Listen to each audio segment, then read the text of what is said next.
Welcome to this edition of Head to Head. I'm your host, Cam McKinney, and this is episode number 213. And on this episode of the podcast, I am talking about the uncertain future of NBA point guard Kyrie Irving. Irving had one of the most talked about seasons in basketball history for all of the wrong reasons.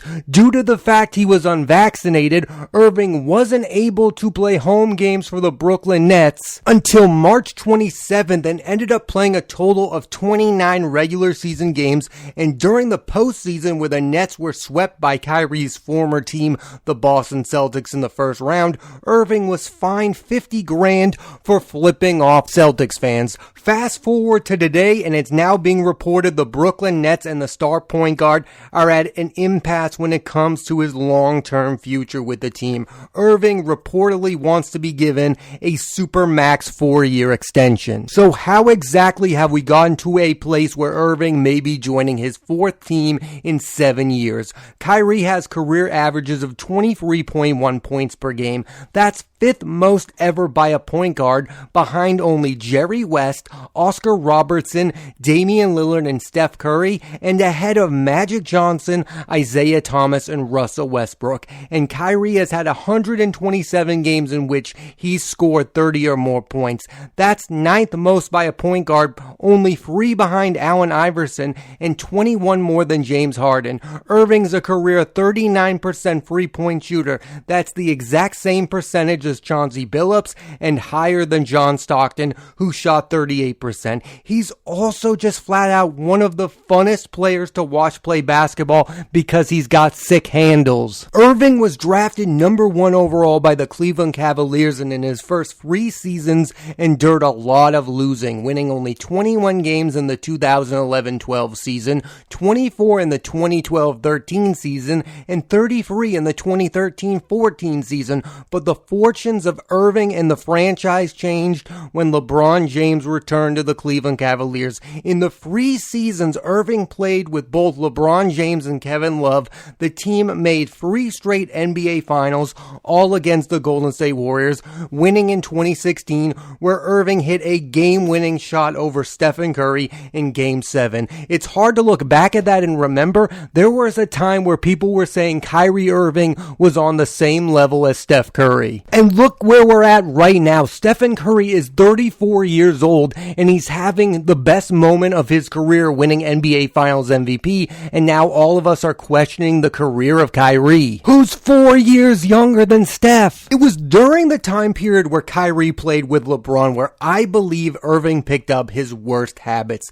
Clearly, he's a player addicted to chaos, and that originated with the Cleveland Cavaliers. The team fired David Blatt, their head coach, after going to the NBA Finals the year prior. They were openly not getting along with Kevin Love, and at times they were not playing at an elite level. That's where Irving got it in his head that the regular season doesn't matter, that it's all about the postseason. And he's right. When your teammate is LeBron James, who went to 8 straight NBA Finals, you can hide your team's flaws. But when he's not your teammate, you can't simply flip a switch. And Irving doesn't seem to realize that. As a fan of the Celtics, it's crazy to look back at the rosters and the talent that Kyrie played with. I mean, he played with Tatum, he played with Brown, he played with Marcus Morris, Gordon Hayward, Al Horford, Terry Rozier, Marcus Smart. Those teams were stacked. They were supposed to be the next it team, but they weren't. And in 2019,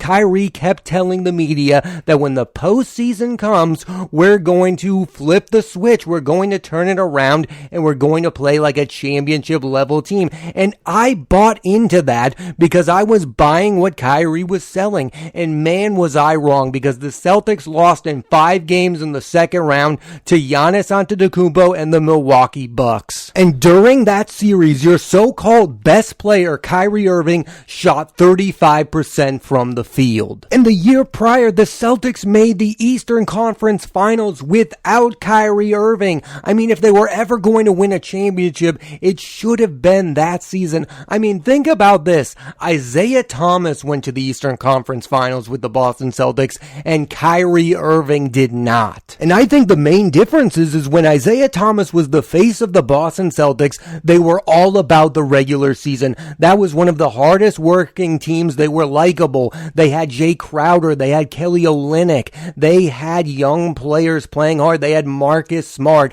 I mean, that was a team you could root for. Yes, that team had a ceiling. That team was never going to win the NBA Finals, but you knew night in and night out they were going to give their best effort. With Kyrie Irving leading the Celtics, you never knew what you were going to get. Again, we all thought they were going to win the NBA championship hands down because of all the talent, and it led to nowhere. Because ultimately, I believe this, and I still believe it. Kyrie Irving does not care about regular season basketball. He thinks it's all about the postseason. He thinks you can play 29 regular season games, go into the playoffs, and win an NBA championship, and instead what happens? You get swept in the first round. This is a fact, not an opinion. If Kyrie Irving had played 70 games this past season, there's no way the Nets get swept in the first round. In fact, they probably make it all the way to the Eastern Conference Finals because that's how talented this guy is. The Nets should have been a top 4 seed with Kevin Durant and Kyrie Irving and James Harden at times,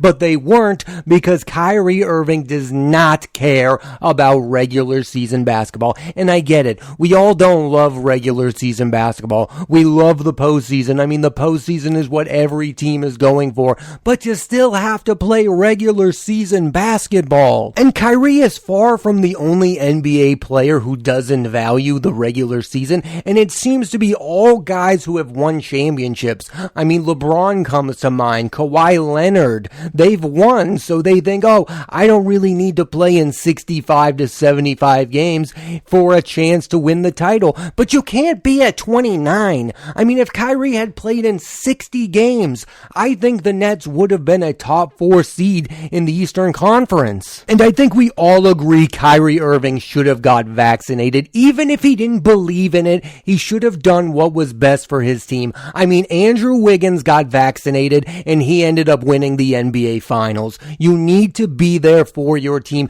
You are paid to play basketball. Those were the 2 most publicized NBA players who were unvaccinated. Andrew Wiggins got vaccinated. He was rewarded with an NBA title. Kyrie Irving was unvaccinated, played in 29 games, and was swept in the first round. The main thing that frustrates fans about Kyrie Irving, for the most part, is that Irving lies. He openly and publicly stated in front of Celtics fan base that if they will have me, he'll stay. And then when we got to free agency, he leaves for the Brooklyn Nets with Kevin Durant. Then during a press conference after getting swept by the Celtics this past postseason, he says that him and KD will stay together. And now that's in question, and there's a report out there saying Kyrie would hold his own practices after the team practiced with head coach Steve Nash. I think this guy is becoming more headaches than what he's worth. I say this about LeBron James a lot. There's a lot of baggage to having LeBron on your team.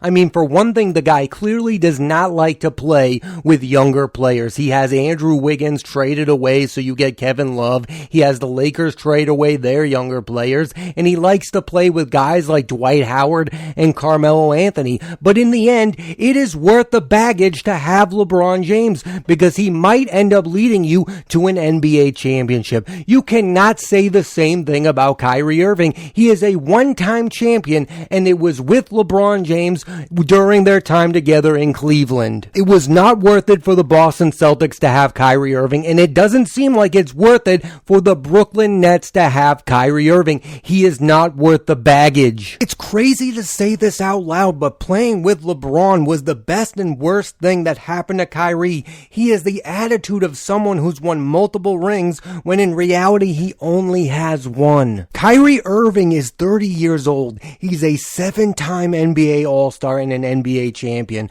But if he doesn't turn his career and image around, he won't be a Hall of Fame player. And that's something we all thought he would turn out being. He doesn't play enough. The most games he's played with Brooklyn in 3 seasons is 54 in 2020 2021 season. Yeah, the Knicks and Lakers want the talent of Kyrie Irving, but do they want all the headaches that come with a guy who doesn't play day in and day out? A lot of people right now think there's a reunion on the horizon between LeBron and Kyrie, and I don't get why the Lakers, who already have two players in LeBron and Anthony Davis who miss a lot of games, would add a third one. Is Kyrie better than Russell Westbrook? Absolutely, but he doesn't play nearly the same amount. Westbrook last season, even though he was bad, played in 78 games. Irving only 29. And I can't stress this point enough.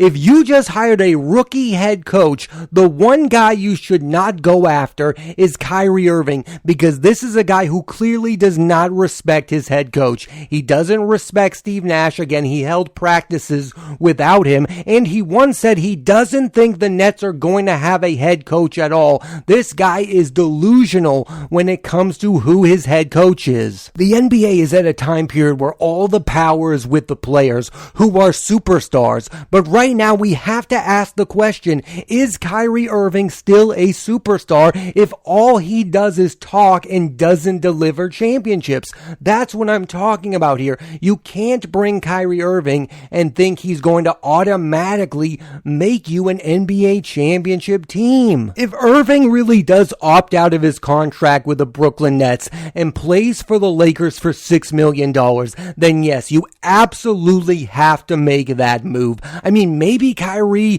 would play and then they would be able to keep Westbrook and have Kyrie and Westbrook. I could maybe see that happening. I just don't see Kyrie Irving, who thinks he's the best point guard of all time, playing for $6 million next season, even if he does opt out. When the Celtics traded for Kyrie, I was so excited. We finally got a young star player that could take us back to the finals. And now I look back and think the guy is the most talented point guard I've ever seen, but his ego got in the way. In Boston, he acted like he had already arrived. He could still be on a team right now with Jason Tatum and Jaylen Brown, who just made the NBA Finals without him.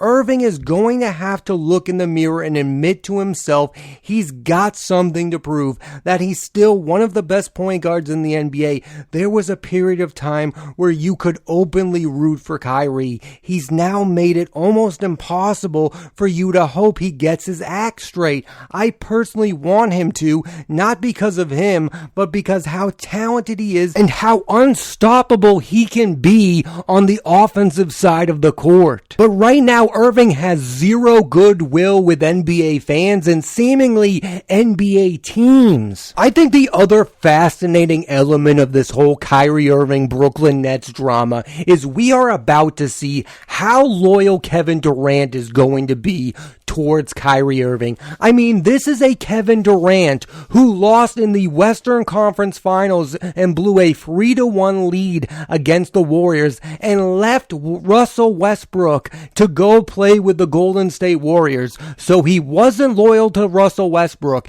and then he played with Steph Curry, Klay Thompson, and Draymond Green, won 2 NBA championships, and then left because he was feuding with Draymond Green. Durant does have a history of falling out with his teammates. I mean, it's a fact. He left Russell Westbrook. He left Draymond Green. Is he now about to leave Kyrie Irving out to dry? Or, like some are reporting, is he going to leave the Brooklyn Nets as well? And I find that to be an insanely foolish decision on KD's part, if that is in fact the decision that he makes. I mean, think of everything that Kyrie has done this season. He was unvaccinated. He acted like a clown in the playoffs and now wants a max extension that he doesn't really deserve. Like, I get it. Durant has a personal relationship with Kyrie Irving, but Durant now needs to make the best basketball decision. Now, if he leaves the Brooklyn Nets because he doesn't like where the team is going, he doesn't like the fact that they now have Ben Simmons and they're not going to have Kyrie. If it's a basketball decision, I'm on board. But if his biggest reason for leaving the Brooklyn Nets is that Kyrie Irving won't be on the team, I think that's ridiculous. And talking about Durant, didn't he leave Golden State so he could be the best player on a team, so he could be the number one option? So what? You're going to leave the Nets to do what? Play with the Celtics and play with Tatum and Brown? Go to the Dallas Mavericks and play with Luka Doncic? Then you wouldn't be the only number one. Like, I just don't know what Kevin Durant wants. If he just wanted to win, he would have stayed with the Golden State Warriors. I thought the whole idea was him being the number one option in Brooklyn. And now that your boy Kyrie is leaving, you don't want to be there? It doesn't make any sense. My other problem with the Durant leaving thing is it lacks accountability. Kevin Durant is the reason Kyrie Irving is in Brooklyn in the first place. KD and Kyrie are the reason Steve Nash, and not a more qualified coach, is the head coach of the Brooklyn Nets. And Kevin Durant played really bad in the first round against the Celtics.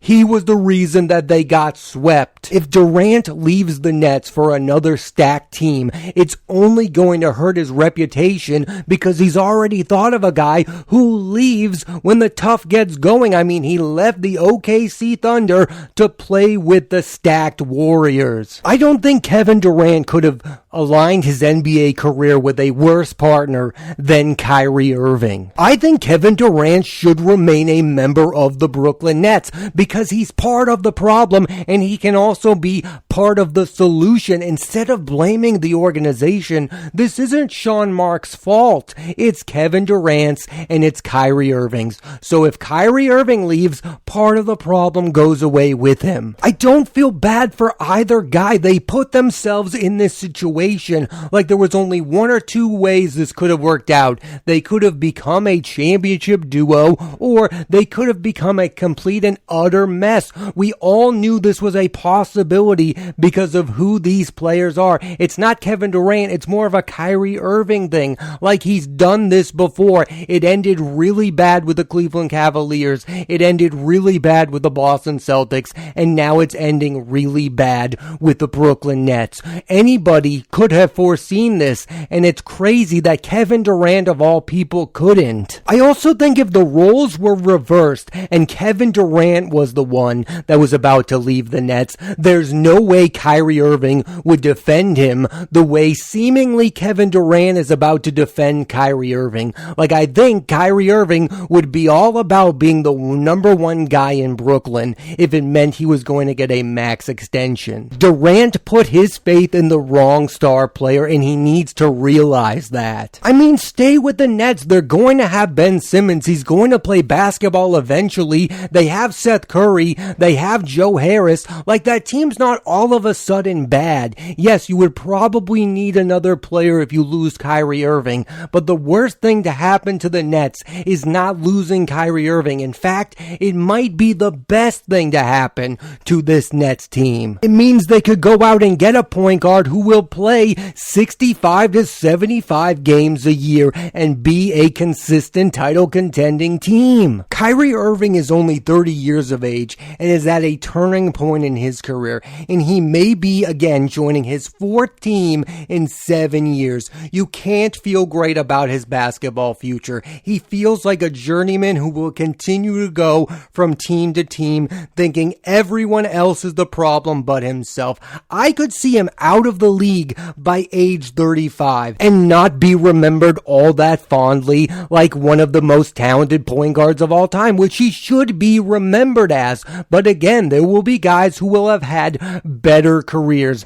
Dame Lillard will be remembered better than Kyrie Irving if Kyrie Irving doesn't get his act together. Russell Westbrook will be thought of higher than Kyrie Irving. Curry has far exceeded Kyrie Irving. Chris Paul, who doesn't have an NBA title but Kyrie does, will be remembered better than Kyrie Irving, and it will have absolutely nothing to do about basketball. It will be all about all the chaos that Kyrie has made happen off the court. Fans of the Boston Celtics do not think very highly of Kyrie Irving. I'm sure Cleveland Cavaliers fans do not think very highly of Kyrie Irving, and if he leaves the Nets, Nets fans will not think very highly of Kyrie Irving. And I I think the saddest thing of all is that the number of Kyrie fans are dwindling by the day, and I'm not even sure Kyrie Irving cares at all. It's sad that he won't be remembered as one of the all-time greats